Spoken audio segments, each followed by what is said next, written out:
Guys ये है मेरा कुर्ता जो मैं स्टिच करी थी। मुझे सिर्फ इसमें क्या काम करना है, मुझे इसमें गले पे पट्टी लगानी है और चाक पट्टी लगानी है, चाक फोल्ड करने हैं और नीचे का जो पल्ला होता है वो फोल्ड करना है। सिर्फ इतना सा ही काम मेरा बचा है और चलिए इसे कंप्लीट करते हैं और तुरपाई करूँगी बाद में। और पूरा कंप्लीट हो जाने के बाद मैं अगले व्लॉग में आपको अपनी ये जो कुर्ता है वो दिखाऊंगी और अच्छी तरह से तुरपाई वगैरह करके प्रेस करके अच्छी तरह से आपको दिखाऊंगी। और मैंने अपनी वॉइस, असली वाली वॉइस जो मैं इस समय बोल रही हूँ ना, मैंने इसलिए उसको मैंने कर दिया है बंद, क्योंकि बहुत शोर आ रहा है पीछे से पंखों का। जो पंखे चलते हैं ना, फैन वगैरह चलते हैं, तो उसका शोर आ रहा है। तो चलिए स्टिचिंग करते हैं। तो पहले तो मैं कैमरा सेट कर लेती हूँ, क्योंकि कैमरा सेट करने में मुझे परेशानी होती है थोड़ी सी, तो समझ नहीं आ रहा कैसे करना होता है। तो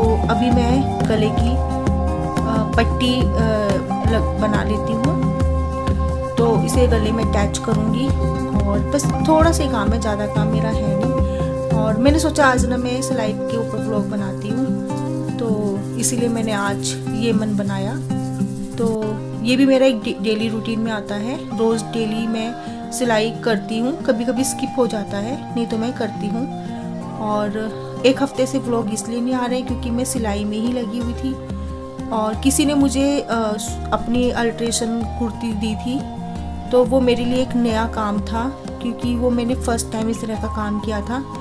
उसकी बॉर्डर में ना जो आर्म होल से लेकर नीचे तक, बॉर्डर तक, नीचे पल्लू के बॉर्डर तक वो था, बॉर्डर पट्टी लगानी होती है, लेस पट्टी थी, उसे लगाने में मुझे चुनौती का काम लगा था। तो मैं वही काम कर रही थी, तो उधेड़ना सिलना इसी में लगा रहा। फाइनली वो काम हो चुका है और मैंने वो हैंड ओवर भी कर दी है कुर्ती अल्ट्रेशन करके, और उनको पसंद आया और फिटिंग अच्छी आई उनको।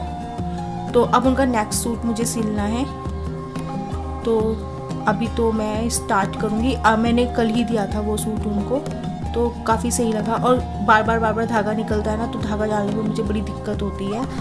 और इधर मैं ना जो मैंने गले पे डोरी लगाई थी ना, तो उसकी मैंने वो क्या बोलते हैं इसको, लटकन बनाई थी कपड़े की। और तो अब मैं यहाँ पर चाक पे लगाऊंगी पट्टी, क्योंकि सिलाई उधड़ने का डर रहता है ना, इसीलिए मैं लगाती हूँ चाक पट्टी।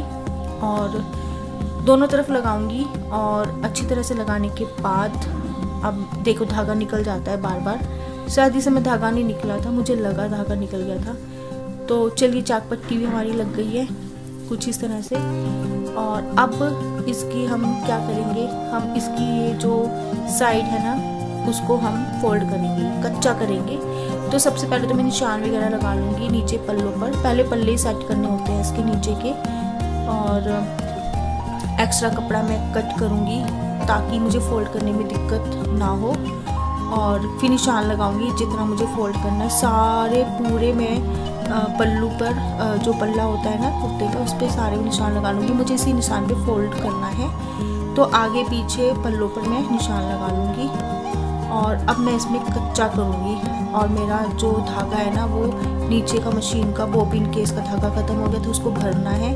तो भरने के बाद अब मैं सुई में धागा वगैरह सब कुछ डालूँगी और अब मैं इसे करूँगी कच्चा। तो मैं 5 नंबर की सिलाई कच्ची वाली लगा लूँगी। और कच्चा करने के बाद फिर मैं ये सारा चाक फोल्ड सब फोल्ड कर दूँगी। और बहुत सफाई से काम करना पड़ता है, बहुत ध्यान देना पड़ता है। तो इसका सेंटर भी कुर्ते का देखना पड़ता है। अगर कुर्ते का सेंटर ठीक नहीं करेंगे तो कुर्ता इधर उधर भागेगा, वो अच्छा नहीं लगेगा। तो काफ़ी मेहनत का काम है। और मैंने उधेड़ इसलिए रही हूँ क्योंकि मैंने ना क्या किया कि मैंने जो कपड़ा सीधा होता है ना, तो उस तरफ मैंने फोल्ड कर दिया था, जबकि मुझे अंदर की तरफ फोल्ड करना था, और इसलिए मुझे उधेड़नी पड़ी सिलाई। तो यही जल्दबाजी मुझे रहती है, इन चीज़ों का भी बड़ा ध्यान रखना पड़ता है। सिलाई का काम बहुत ध्यान से करना पड़ता है।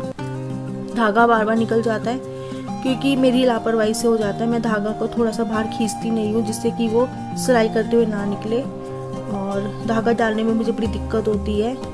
एक तो डार्क कलर का कपड़ा है ना, और सामने दरवाज़ा खुला हुआ है, तो जो रोशनी आती है उसका रिफ्लेक्शन सा पड़ता है मशीन पे, तो वो जो होल होता है ना नीडल का, वो मुझे दिखाई नहीं देता ठीक से, जब मैं थोड़ा सा कपड़ा या थोड़ा सा उसके आसपास थोड़ा सा अंधेरा सा करती हूँ ना, या परछाई से डालती हूँ, तो ही मुझे वो होल दिखाई देता है। तो चलिए, धागा डाल दिया, सिलाई कर ली। अब हमने ये पल्ले भी नीचे से फोल्ड कर लिए।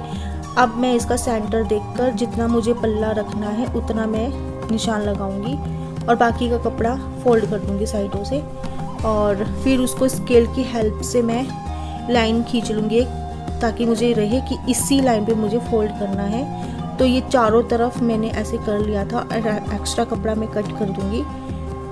और अब अच्छी तरह से फिर चेक कर लेती हूँ निशान, कोई गड़बड़ ना रह जाए, आगे पीछे ना हो जाए निशान।